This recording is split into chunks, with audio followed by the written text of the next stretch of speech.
अनिकेत को ऑफिस का काफी काम था, इसलिए वो देर रात तक काम करता रहा और सुबह जब उसकी आंख खुली तो अनिकेत हड़बड़ाहट में उठता है और जल्दी से बाथरूम की ओर जाता है। फिर जल्दी से नहाकर वो बाहर आता है तो देखता है कि उसके कपड़े प्रेस किए हुए बिस्तर पर रखे हैं।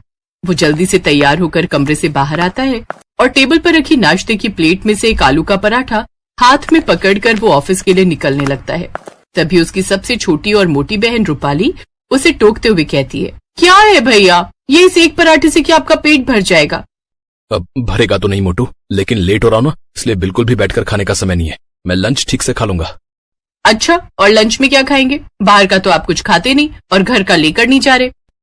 अरे वो अब हकलाना बंद करो और चुपचाप यहाँ बैठकर आराम से नाश्ता कीजिए। अभी पूरा पौना घंटा बाकी है आपके ऑफिस टाइमिंग में। तब तक राजमा चावल भी बनकर तैयार हो जाएंगे। मैं आपके लिए लंच के लिए वो भी पैक कर दूंगी। अरे वाह, तो पहले बताना चाहिए था ना कि अभी समय है, और ऊपर से तुम मेरे फेवरेट राजमा चावल बना रही हो। फिर तो मैं जरूर लंच लेकर जाऊंगा, भले ही मुझे देरी क्यों ना हो जाए। ओए मोटी, ऐसा कर 2 पराठे और ले आजा। ये हुई ना बात। अनिकेत आराम से बैठकर आलू के पराठे खाने लगता है। तभी उसकी 5 बहनें वहाँ खड़े होकर उसको देख रही होती हैं। उन्हें देखकर अनिकेत कहता है, अरे तुम 5 मुझे यूं घूर कर क्यों देख रही हो? तुम 5 का व्रत है क्या? हम क्यों व्रत रखेंगे भैया? तो फिर मुझे घूर कर क्यों देख रही हो भाई? तुम सब भी बैठकर खाना खा लो ना। हम आपको इसलिए घूर रहे हैं क्योंकि आप अपना बिल्कुल भी ध्यान नहीं रखते। अगर हम आपको रोकते नहीं तो आप तो उस एक आलू के पराठे को खाकर ही सारा दिन निकाल देते। और आपको याद नहीं क्या भैया, माँ हमेशा क्या कहती थी कि कभी भी खाली पेट घर से नहीं जाना चाहिए। सच में मैं बड़ा किस्मत वाला हूँ जो मुझे तुम 5 ख्याल रखने वाली प्यारी बहनें मिली हैं। अब देखो ना, सुबह लेट उठने के बाद भी सब कुछ मुझे करा कराया मिल गया। यहाँ तक कि अलमारी से कपड़े तक भी नहीं निकालने पड़े। आप भी तो हमारा कितना ख्याल रखते हो भैया। हम 5 की खुशी के लिए दिन रात मेहनत करते हो, तो आपका ख्याल रखना तो हमारा फर्ज है। और माँ बाबा के जाने के बाद एक आप ही हो जिसने हमें माँ बाप दोनों का प्यार दिया है। ऐसे ही समय बीता। एक रोज अनिकेत अपने दोस्त के साथ लंच कर रहा था। फाइनली मेरी बहन की शादी तय हो गई यार। अब कुछ दिनों के बाद वो अपने ससुराल जाएगी और फिर घर का बड़ा एसी वाला कमरा मेरा। अबे साले, तुझे अपनी बहन की शादी की ज्यादा खुशी है या एसी वाला कमरा मिलने की? यार सच कहूं तो कमरा मिलने की। नहीं, सच कहूं तो दोनों की यार। मेरी बहन है मुझसे बड़ी, लेकिन हरकत बिल्कुल बच्चों की तरह करती है। वो मुझसे रोज लड़ती है यार। कई दिनों से उसके लिए लड़का ढूंढ रहे थे, लेकिन अब जाकर कोई अच्छा लड़का मिला है उसके लिए। इस बार उसका इस शादी से पहले का आखिरी रक्षाबंधन होगा, तो सोच रहा हूँ कि इस बार उसे क्या गिफ्ट दूं यार। अच्छा सा सजेस्ट करना यार। शादी में तो वो सब अपनी पसंद का लेगी, तो राखी पर उसे क्या दूं? अबे तो खुद मुझसे पूछ रहा है यार। तेरी तो एक बहन है तो तू इतना सोच रहा है, मेरी सोच 5 बहनें हैं। अब उन सबको क्या दूं, कुछ समझ में नहीं आ रहा यार। ऊपर से मैं अभी तक उनके लिए एक भी रिश्ता नहीं ढूंढ पाया यार। यार अनिकेत, अब एक बहन हो तो बताऊं, तेरी 5 बहनों के लिए मैं क्या ही बताऊं यार। अच्छा सुन, मेरी मान तो तू ना सबको शगुन के लिफाफे में 100 रुपए डाल के दे दे यार, सस्ते में निपट जाएगा। और रही बात शादी की, तो वो तो तेरे ऊपर बड़ी जिम्मेदारी है, जानता हूं। लेकिन किसी भी तरह मुझे पायल के लिए लड़का ढूंढना ही होगा यार। आज नहीं तो कल उसकी शादी तो करवानी ही है ना। अरे ये क्या यार, तेरी बातों के चक्कर में तो सारा खाना ही ठंडा हो गया। खाना। अनिकेत की बहनें अब बड़ी होने लगी थी, इसलिए अब अनिकेत को उनकी शादी की चिंता सताने लगी और वो अब उनके लिए लड़का ही ढूंढता रहता। ऐसी एक रोज जब पायल एक लड़के से बात कर रही थी, तभी अनिकेत कमरे से बाहर आ जाता है और पायल को दरवाजे पर उस लड़के से बात करते हुए देख लेता है। जब वो लड़का वहां से जाता है तो अनिकेत, वाह, अरे वाह, क्या पसंद है तेरी है? तूने तो बड़ा हैंडसम लड़का पसंद किया अपने लिए। भैया ये आप क्या कह रहे हो? अरे शर्मा मत पगली, तू बता क्या नाम है उसका। अरे तेरे हाथ पीले हो जाए तो सबसे ज्यादा खुशी तो मुझे ही होगी ना। तभी वो लड़का वापस आकर कहता है, ठीक है मैडम, तो मैं ये रद्दी लेने कल आ जाऊंगा। हैं? रद्दी? पायल, तू अपने होने वाले पति से अब रद्दी उठवाएगी? अरे तेरे ससुराल वाले क्या कहेंगे यार? अरे भैया ये कबाड़ी वाला है। हैं? कबाड़ी वाला? चलो कोई नहीं, प्यार तो अंधा होता है ना। और वैसे भी आजकल रद्दी वाला भी अच्छा कमा लेता है। बताओ भाई कितना कमा लेते हो? क्या भाई साहब, कबाड़ी वाला मैं हूँ और कचरा आपके दिमाग में भरा हुआ है। ओह सॉरी, माफ करना भाई साहब। भैया आपने टेंशन के चलते कहीं सच में पायल दी की शादी कबाड़ी वाले से मत करा देना। हाँ नहीं तो हम सबको उसे कबाड़ी जीजू कहकर बुलाना होगा। अच्छा अब ये सब छोड़ो। वैसे भैया आपको याद है ना आज संडे और आपने हम सबको प्रॉमिस किया था कि आप हमें रक्षाबंधन की शॉपिंग के लिए मार्केट लेकर जाएंगे। ओह तो आज मेरा कंगाल होने का दिन है। अच्छा चलो ठीक है, अब तुम सब तैयार हो जाओ, फिर हम सब शॉपिंग पर चलते हैं। अनिकेत अपनी सभी बहनों को खरीदारी के लिए एक शोरूम ले जाता है जहाँ वो सब अपने लिए कपड़े और सुंदर सुंदर राखी खरीदती हैं। लेकिन इन सब में उसके काफी पैसे खर्च हो जाते हैं। हे भगवान, काफी पैसे खर्च हो गए। अभी तो बिजली का बिल, पानी का बिल और घर में राशन भरवाना बाकी है, और अभी तनख्वाह आने में 10 दिन बाकी हैं। लेकिन कोई बात नहीं, इन पैसों के बदले जो मैं इनके चेहरे पर खुशी देख पा रहा हूँ, उससे एक अलग ही सुकून है। अरे भैया, आप अपने लिए कुछ नहीं ले रहे? नहीं, मेरे पास अभी कपड़े रखे हैं। वो कुर्ता पजामा लिया था ना दिवाली पर, तो बस वही पहन लूंगा। वो सब घर आ जाते हैं, लेकिन अब अनिकेत काफी परेशान था। अब उसके बाकी पैसे, बिजली का बिल, घर का राशन और बाकी खर्चों में निकल गए। अब उसके समझ में नहीं आ रहा था कि वो अपनी 5 बहनों को राखी का गिफ्ट कहाँ से लाकर देगा। अगले दिन वो ऑफिस में रौनक से इस बारे में बात करता है। यार रौनक, वो मुझे कुछ पैसों की मदद चाहिए यार। साल में एक बार ये त्योहार आता है ना, तो अपनी बहनों को कुछ नहीं दे पाऊंगा तो अच्छा नहीं लगेगा यार। माफ करना दोस्त, लेकिन तू तो जानता है ना, शादी वाला घर है तो पैसे कहीं ना कहीं खर्च हो जा रहे हैं यार। लेकिन उनकी ये सारी बातें रूपाली फोन पर सुन लेती है। दरअसल गलती से अनिकेत के हाथों उसका नंबर डायल हो गया होता है। अब वो समझ जाती है और अपने बहनों से इस बारे में बात करती है। और फिर अगले दिन, अनिकेत, पैसों का इंतजाम हो गया है, ये ले रख ले। ऐसे ही राखी वाला दिन आ जाता है। फिर एक एक कर सभी अपने भाई की कलाई पर राखी बांधती हैं। आप जैसा भाई भगवान हर बहन को दे, जो अपनी बहनों को माँ बाप जैसा प्यार दे। हाँ भैया, ऊपर वाला आपको सारी खुशियाँ दे। तुम पांचों ही तो मेरी खुशी हो। तुम सब भी हमेशा खुश रहो। कुछ दिन बाद अनिकेत तनख्वाह आने पर रौनक को पैसे लौटाता है, तो रौनक उससे कहता है, अरे ये पैसे मुझे नहीं चाहिए भाई, क्योंकि ये मेरे पैसे हैं ही नहीं। ये तो मुझे तुम्हारी 5 बहनों ने दिए थे, जो उन्होंने अपनी पॉकेट मनी से जोड़े थे, ताकि तुम उनके लिए बिना परेशानी के तोहफे ले सको। और यार, उन सब ने तो मुझे तुम्हें कुछ भी बताने से मना भी किया था।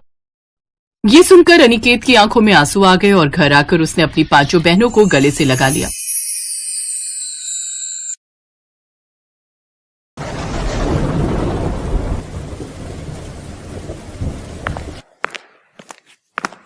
माँ उठो, माँ लो ये दवाई खा लो। हाँ हाँ बेटा, जरा मदद कर दे बेटा, अब तो शरीर उठने को राजी नहीं है। सीनू अपनी माँ सविता को सहारा देकर बिस्तर पर बिठाती है। सीनू बहुत ही समझदार और एक जिम्मेदार लड़की थी। कई साल पहले एक सड़क हादसे में सीनू ने अपने पिता को खो दिया था। इस हादसे के बाद से ही सीनू की माँ सविता बहुत बीमार रहने लगी। धीरे धीरे तबीयत बिगड़ती गई और वो बिस्तर पर आ गई। अब सीनू को ही सब कुछ संभालना था।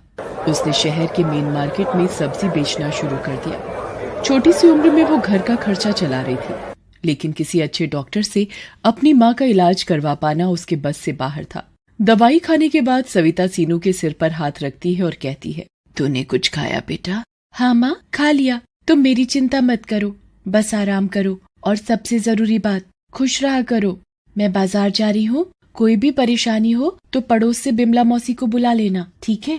सविता सीनू को एकटक देख रही थी और अचानक रोने लगी। सीनू ने उसके आंसू पोंछे और उससे पूछा, क्या हुआ माँ, क्या सोचने लगी तुम? मुझे माफ कर दे बेटा, इतनी सी उम्र में तुझे कितनी मेहनत करनी पड़ रही है और मैं सारा दिन बस बिस्तर पर ही पड़ी रहती हूँ। काश तेरा कोई भाई होता तो आज हमारी ये हालत ना होती। ये कैसी बातें कर रही हो माँ? तुम बीमार हो इसलिए कुछ नहीं कर पा रही हो, और मेरा भाई होता तो वो भी यही करता जो मैं कर रही हूँ। जो है सब अच्छा है। अब तुम आराम करो, मैं चलती हूँ और ज्यादा सोचना मत। इतना कहकर सीनू सब्जियों का ठेला लेकर बाजार की तरफ चली गई। उसने भले ही अपनी माँ को दिलासा दे दिया था, लेकिन सच तो ये था कि उसे भी किसी सहारे की जरूरत थी। एक भाई की कमी उसे भी महसूस होती थी, लेकिन हालात से समझौता करना सीनू को आता था। वो सब कुछ भूलकर सब्जी बेचने लगी। तभी वहाँ एक बाइक आकर रुकी। बाइक पर करीब 22-23 साल का लड़का था, जो बाइक रोककर किसी से फोन पर बात करने लगा। अरे कैसी बातें कर रहे हो? ऐसा बिल्कुल नहीं होना चाहिए। वो सारा सामान गरीब बच्चों के लिए है, उन तक ही पहुंचना चाहिए। तुम रुको, मैं आता हूँ जल्दी, फिर देखता हूँ। वो लड़का आदित्य था, जो एक सॉफ्टवेयर कंपनी में काम करता था, साथ ही एक समाजसेवी संस्था से भी जुड़ा था। सीनू ने उसे देखा तो उससे बोली, भैया, ओ भैया, कुछ सब्जी भाजी ले जाओ घर के लिए, सबकी सब एकदम ताजी हैं। नहीं गुड़िया, अभी घर नहीं जा रहा हूँ, कहीं और जाना है, फिर कभी ले जाऊंगा। आदित्य की बात सुनकर सीनू का चेहरा उतर जाता है। आदित्य जैसे ही जाने के लिए अपनी बाइक स्टार्ट करता है तो वो स्टार्ट नहीं होती। वो कई बार कोशिश करता है, लेकिन सब बेकार। उसे देर हो रही थी। अब वो परेशान होने लगा। ये देखकर सीनू ने उससे कहा, भैया जी, आपने मुझसे सब्जी नहीं खरीदी ना, तो देखो आपकी फटफटिया भी बुरा मान गई। लेकिन आप चिंता मत करो, आप 2 मिनट रुको, मैं किसी को जानती हूँ जो आपकी मदद कर सकता है। सीनू आदित्य को अपनी सब्जियों के पास छोड़कर चली गई। कुछ ही मिनटों में वो अपने साथ एक मैकेनिक को ले आई जिसकी दुकान पास में ही थी। उसने आदित्य से कहा, लो भैया, ये हैं गाड़ियों के डॉक्टर, ये सब ठीक कर देंगे। आदित्य सीनू की बात पर मुस्कुरा देता है। मैकेनिक अपने काम पर लग जाता है। आदित्य सीनू से कहता है, गुड़िया, तुम्हारा बहुत बहुत शुक्रिया। तुम मदद ना करती तो पता नहीं कितनी देर लग जाती। वैसे नाम क्या तुम्हारा, और तुम्हारे पापा का है? मेरा नाम सीनू है और मेरे बाबा वो तो भगवान जी के पास चले गए कई साल पहले। ओह, और तुम्हारी माँ? और कौन है तुम्हारे घर में? बस माँ और मैं। माँ भी बहुत बीमार है, वो तो बिस्तर से उठ भी नहीं सकती। अरे, तो तुम रोज यहाँ अकेले ही सब्जी बेचती हो? तुम्हारी मदद के लिए कोई नहीं है? नहीं भैया जी, कोई नहीं है मेरी मदद करने को। आप ही कर दो मेरी मदद, कुछ सब्जियां खरीद लो। 4 घंटे हो गए यहाँ खड़े खड़े। आज तो बोनी भी मुश्किल लग रही है। रक्षाबंधन आने वाला है, सोचा था सब्जी बेचकर जो पैसे मिलेंगे उनसे खूब सारी राखियां ले आऊंगी, तो उन्हें बेचकर और अच्छी कमाई हो जाएगी। और फिर मैं। फिर क्या? बताओ गुड़िया, क्या करना चाहती हो पैसों से? भैया, मैं अपनी माँ को पहले जैसे चलते फिरते देखना चाहती हूँ। मैंने सोचा था कि अगर थोड़ी कमाई हो जाएगी तो उन्हें अच्छे डॉक्टर के पास लेकर जाऊंगी। इतना कहते ही सीनू रोने लगती है।